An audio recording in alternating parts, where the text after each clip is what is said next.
The wind was a blade out here on the plains, sharp and unforgiving, even in the late autumn. Thomas Becket felt it scour his bones as he stood on the rise, surveying the meager spread he called a ranch. A few head of cattle, gaunt and weary, huddled near the inadequate shelter of the barn. The cabin, small and weather-beaten, looked like a forgotten stone discarded by a careless hand. Everything about this place felt stark, a reflection of the life he had built around himself since the world cracked open. 4 years had passed since Sarah and little David were taken by the fever. 4 years of silence that pressed in on him from all sides, filling the cabin, drowning out the wind's lament. He had buried them on the small knoll overlooking the creek, beneath a pair of gnarled cottonwood trees that seemed to mourn alongside him, their branches' skeletal fingers clawing at the indifferent sky. Grief was a physical weight, a stone in his gut that never lightened. It had reshaped him, hardening his features, deepening the lines around his eyes, stripping away the easy smile he once possessed. He was 38, but he felt older, worn down like a river stone by the relentless current of solitude and sorrow. He kept to himself. The nearest town, Fort Bridger, was a 2-day ride, and he rarely made the journey. The few times he had ventured there, the pity in people's eyes, or worse, the nervous shuffling away, had driven him back to his self-imposed exile. He was Sam Becket, the man who had lost everything, a walking ghost haunting his own life. He spoke little, his voice a low rumble when he did. His days were a monotonous cycle of chores, mending fences, tending the cattle, chopping wood, designed to fill the time, to tire him out enough that sleep might offer a temporary reprieve from the memories that clawed at him in the dark. He had thought the loneliness would lessen, that time would smooth the jagged edges of his loss. It hadn't. The silence was a constant companion, and the landscape, vast and indifferent under the enormous sky, mirrored the emptiness inside him. He was an island in a sea of grass and rock, adrift and alone. Winter arrived with brutal efficiency that year. Early snow fell, thick and heavy, burying the land under a white shroud. The wind intensified, whipping the snow into blinding blizzards that erased the horizon and howled around the cabin like a pack of starving wolves. It was during the worst of one such storm, the air thick with swirling white, visibility barely a few yards, that he found them. He had been checking on the cattle huddled in the barn, ensuring they had enough feed and weren't exposed to the worst of the wind. The snow was already thigh-deep in places, clinging to his beard and lashes. The air burned his lungs with every breath. He was heading back towards the cabin, head down against the gale, when he stumbled upon them near the frozen creek bed. They were a heap of rags and snow, partially buried in a drift. At first he thought it was debris the wind had piled up. Then he saw a small, still hand protruding from the snow. A jolt, sharp and unwelcome, went through him. Hesitantly, he knelt, brushing away the snow. It was a woman, wrapped in thin, inadequate blankets, and beside her, huddled together, were 3 children, small forms shivering uncontrollably, faces pale and etched with cold. They were Navajo, he saw immediately, their dark hair, their clothing, what little was visible beneath the snow. He knew enough about the tensions out here, the fear and resentment many white settlers held towards the tribes, particularly after recent conflicts. His first gut reaction was caution, the instinct to retreat, but the sight of the children, their lips tinged blue, their eyes wide and frightened, froze him. A phantom ache stirred in his chest, a ghostly echo of the protectiveness he had felt for his own son. The woman stirred, a low groan escaping her lips. Her eyes fluttered open, dark pools in a face slick with snow and what looked like grime. Fear flashed in them as she saw him, a tall, bearded white man looming over her. She tried to pull the children closer, a weak, futile gesture. He didn't speak, didn't know what words he would use even if he tried. Instead, he reached down and gently felt the woman's arm. It was stiff with cold. One leg looked awkwardly bent beneath her. Broken? He couldn't tell under the layers. He looked at the children again, a boy, maybe 5 or 6, thin and large-eyed. 2 girls, younger, pressed against their mother's side like frozen birds. They weren't going to last long out here. Not in this storm. He knew that with a certainty that chilled him more than the wind. He could leave them. No one would know. It was the sensible thing, many would say. Bringing Native Americans, strangers, into his home was a risk. But the image of David, bundled against the cold, laughing at a snowflake on his nose, flashed behind his eyes. He couldn't. He just couldn't. He made a decision that felt both inevitable and terrifying. He scooped up the youngest child, a girl, her body frighteningly light. She whimpered, a tiny, pathetic sound.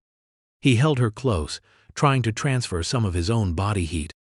"Cabin," he said, his voice rough from disuse, gesturing towards the distant, barely visible shape of his home. He looked at the woman. Warmth, safety. He wasn't sure she understood, but the desperation in her eyes, the way she looked from him to the cabin, suggested she grasped the basic offer. Betting them to the cabin was an ordeal. He carried the youngest girl, then came back for one of the others, struggling through the deepening snow. He helped the older boy, pushing him, urging him forward. The woman tried to walk but collapsed almost immediately.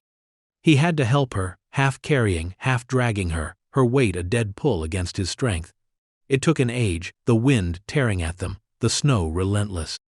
By the time they reached the cabin door, he was exhausted, his muscles screaming, his face numb. He kicked the door open and guided them inside. The air in the cabin was warm, thick with the smell of pine smoke from the fire he kept burning constantly. It felt like stepping into a different world. He got the children inside first, moving them towards the fireplace.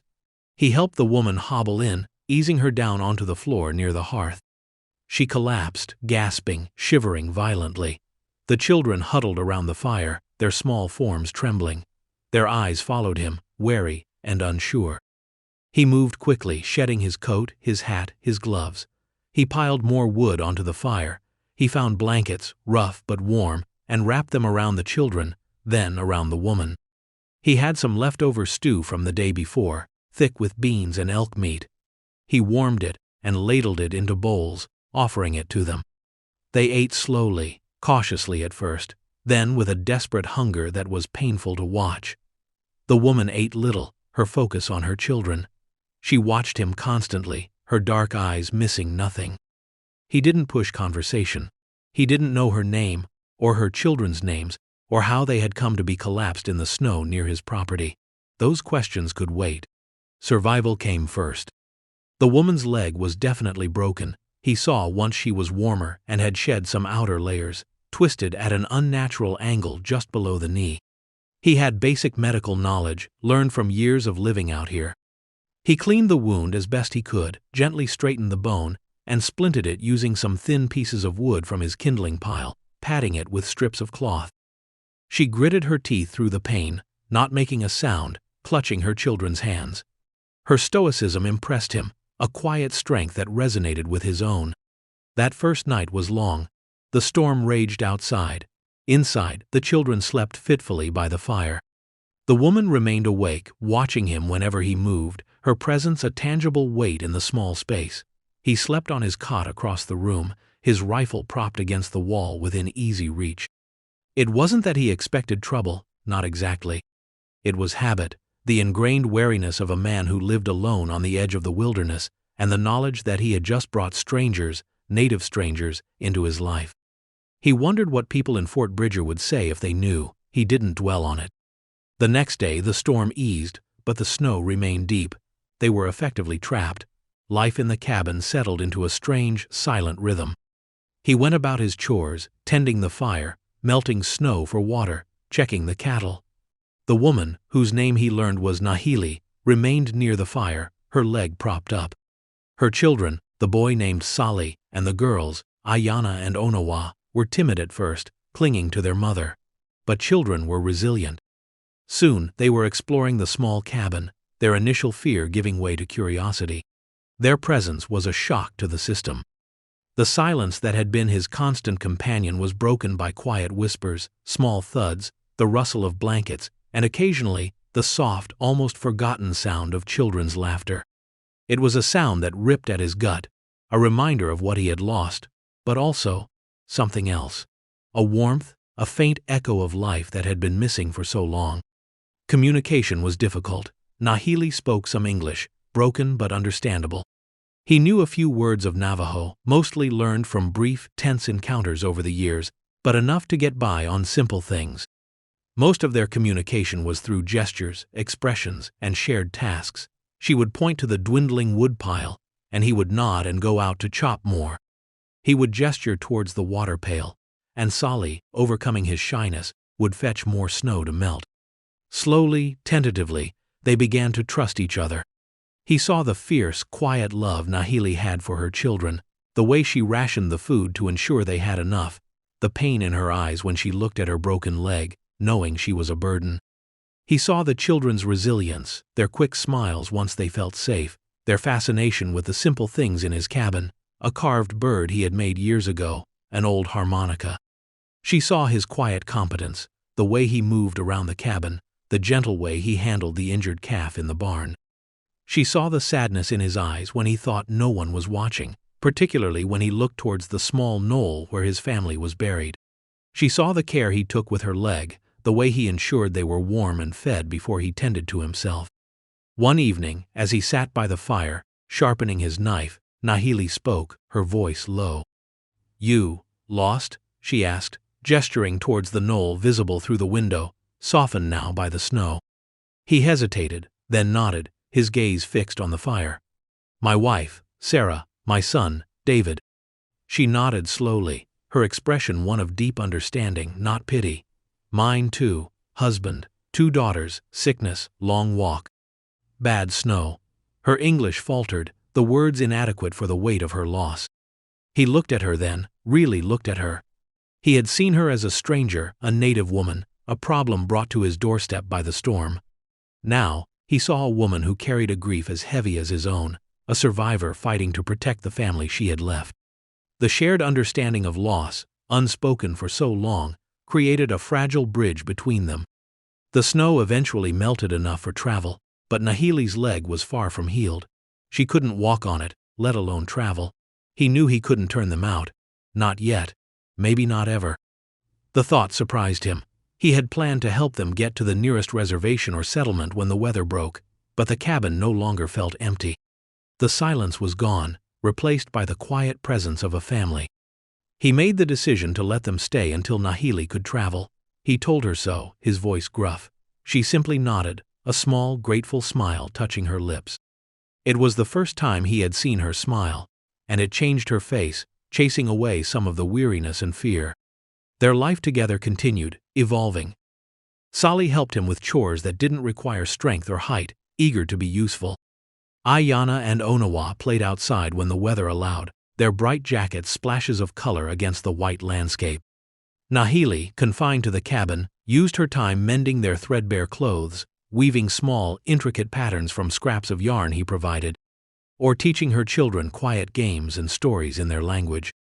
He began to talk more, hesitantly at first, telling them about the land, about the cattle, about the changing seasons. He even found himself telling them about Sarah and David, showing them a worn photograph he kept hidden away. Nahili listened with quiet attention, her eyes compassionate. The children, sensing the shift in him, grew bolder, asking him questions, sharing their own simple observations. He learned about their journey, how they had been traveling to find relatives after being displaced, how they had been caught unprepared by the early storm. He learned about their life before, their customs, their stories. He found himself looking forward to the evenings, to the quiet hours by the fire, the children settled nearby, talking with Nahili.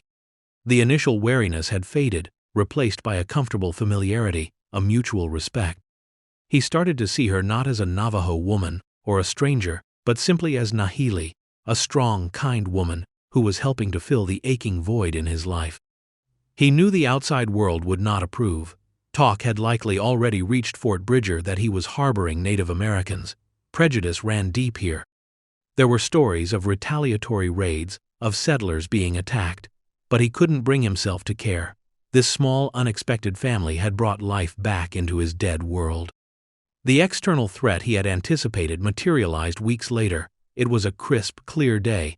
The snow was thawing, revealing muddy patches of ground. Thomas was outside with Solly, teaching the boy how to mend a section of fence when they saw the riders approaching. 5 men, hard-faced and armed, led by Frank Brody, a particularly unpleasant man from Fort Bridger known for his loud opinions and dislike of anyone not like him. Thomas felt a cold knot tighten in his stomach. He sent Solly running back to the cabin, instructing him to tell Nahili to keep the children inside and stay out of sight. He walked towards the fence line, his rifle in his hand, held loosely but ready. Brody and his men reined in their horses a few yards away, dust and mud flying up. Their eyes, cold and hard, swept over the ranch, lingering on the cabin. "Beckett," Brody said, his voice loud and aggressive. "Heard you got some visitors." Parrish Thomas didn't lower his rifle. "My business, Brody." "When your business involves sheltering redskins, it becomes our business," another man snarled.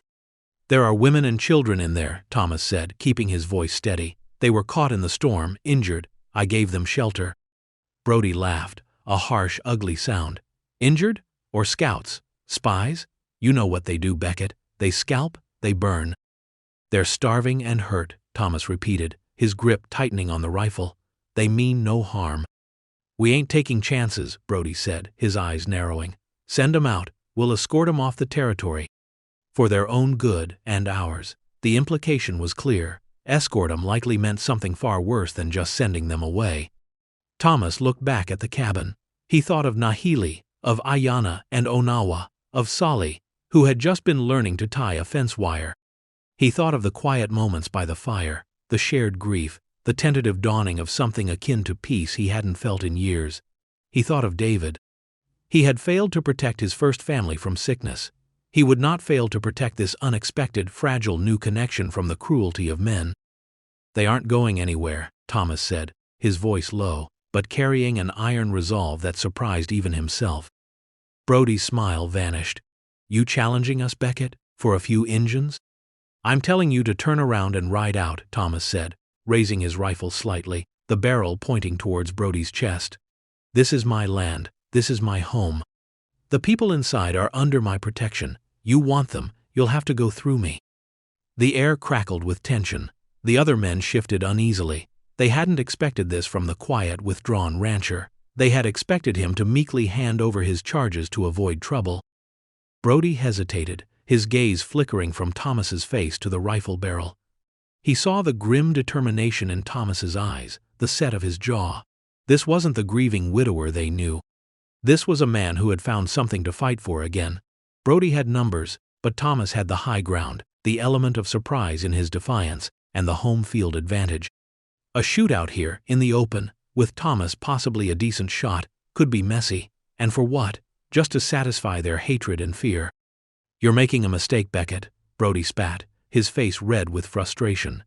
"You're on your own now. Don't expect any help from town." "Paraffin did," Thomas replied, his voice flat. Brody stared at him for another long moment, then swung his horse around. "Let's go," he barked at his men. "He ain't worth the trouble, not yet." They rode off, leaving Thomas standing alone by the fence line, rifle still raised, the silence after their departure feeling deafening. His hands were shaking slightly, but not from fear. From adrenaline and something else. A surge of fierce, protective anger that felt strangely invigorating after years of passive sorrow. He watched until they were out of sight, then lowered his rifle. He turned and walked back towards the cabin. As he approached, the door opened cautiously, and Nahili stood there, her expression anxious. Behind her, he could see the children peeking out, their faces pale. He met Nahili's eyes. He didn't say anything, just nodded. He had made his choice. He had defended them. He had chosen connection over isolation, acceptance over prejudice, even at the risk of alienating himself completely from the white community. She understood. He saw it in the softening of her gaze, the subtle lifting of the tension in her shoulders. She stepped aside, gesturing for him to enter. As he passed her, she reached out and lightly touched his arm. It was a small gesture, but in the context of their guarded interactions, it felt monumental. A silent acknowledgement, a thank you, a recognition of the bond that had formed between them. Life didn't suddenly become easy. Brody and his men didn't return, but the unspoken threat lingered. Thomas knew they were truly on their own now. But the fear was tempered by a growing sense of purpose, a feeling of belonging he hadn't expected to find again. Taksha Nahili's leg healed slowly, but it healed true. By late spring she was walking with a limp, but able to move around freely. The cabin felt crowded now, but in a good way. It was filled with the rhythm of a family. Solly helped Thomas with the spring planting, his small hands surprisingly adept. Ayana and Onawa followed Nahili everywhere, learning about the herbs she found in the fields, helping with the cooking and cleaning. Thomas found himself laughing sometimes, a sound that felt alien at first, then increasingly natural. He watched the children play, their energy a vibrant contrast to his years of stillness.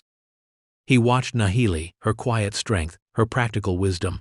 He saw the way she looked at him sometimes, a warmth in her eyes that made something tight in his chest loosen. One evening, sitting by the fire, the children asleep, the air soft with the coming of summer, Thomas spoke, the words feeling both heavy and right. "Tahili," he began, "your leg is strong now, you could travel, find your people." She looked at him, her expression calm. "This is good place, children are safe, you, good man. You don't have to stay because you feel obligated," he said, fumbling for the right words. "Because I helped you." She smiled faintly. "I stay because I want to stay. Children want to stay."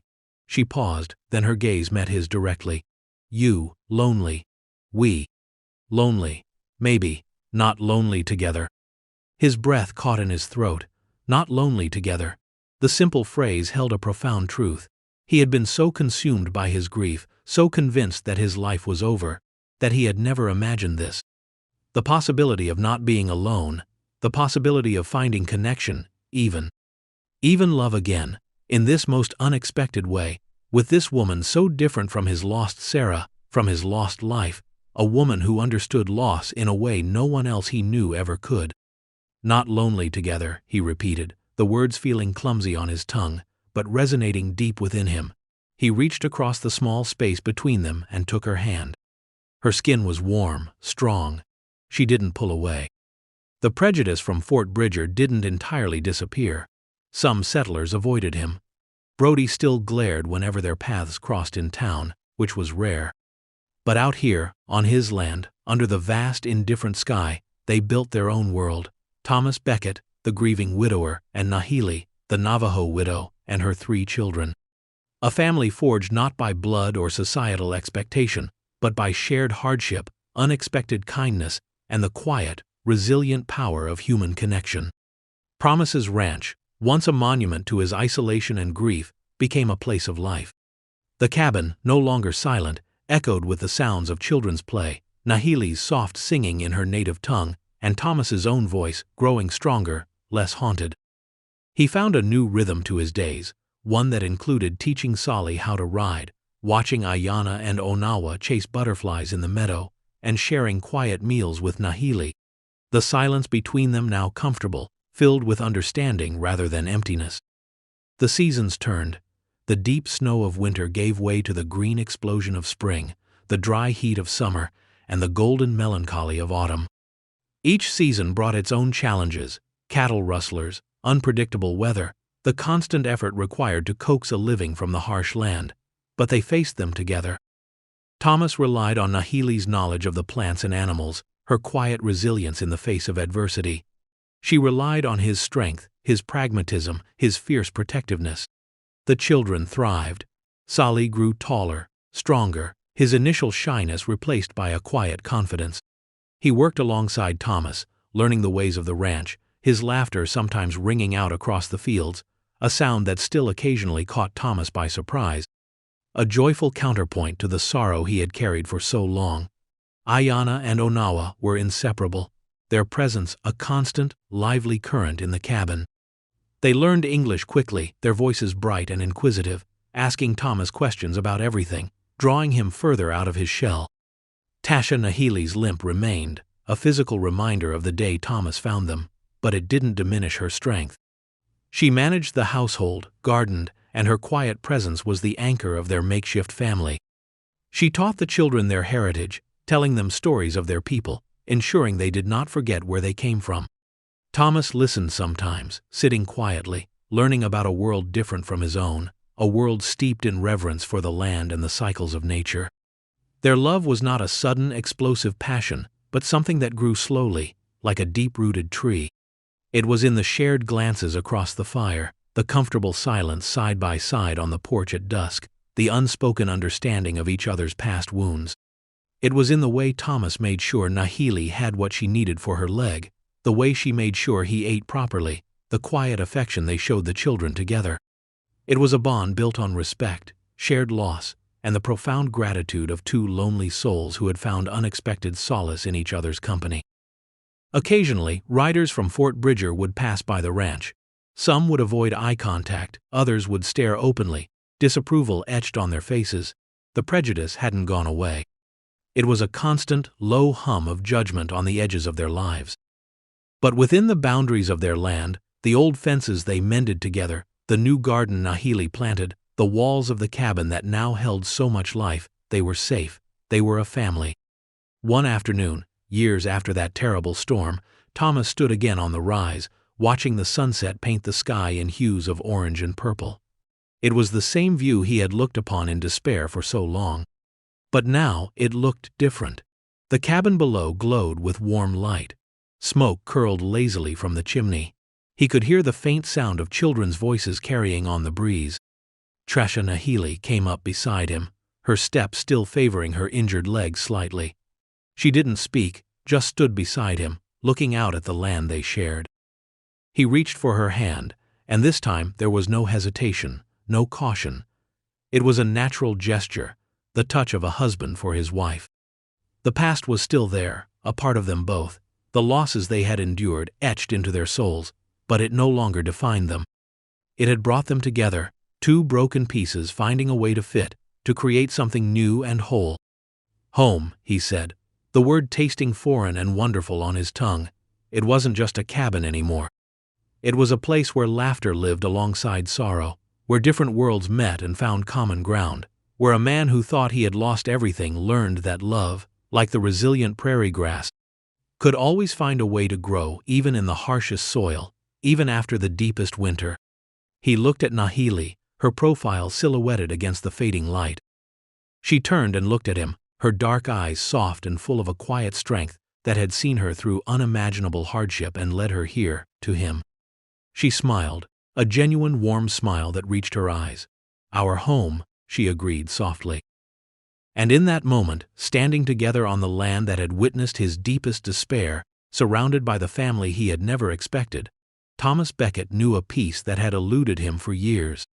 The silence of the plains was no longer empty, it was simply quiet, filled with the promise of a future built on resilience, understanding, and the enduring power of a love that arrived, like the first thaw after winter, unexpected and full of life.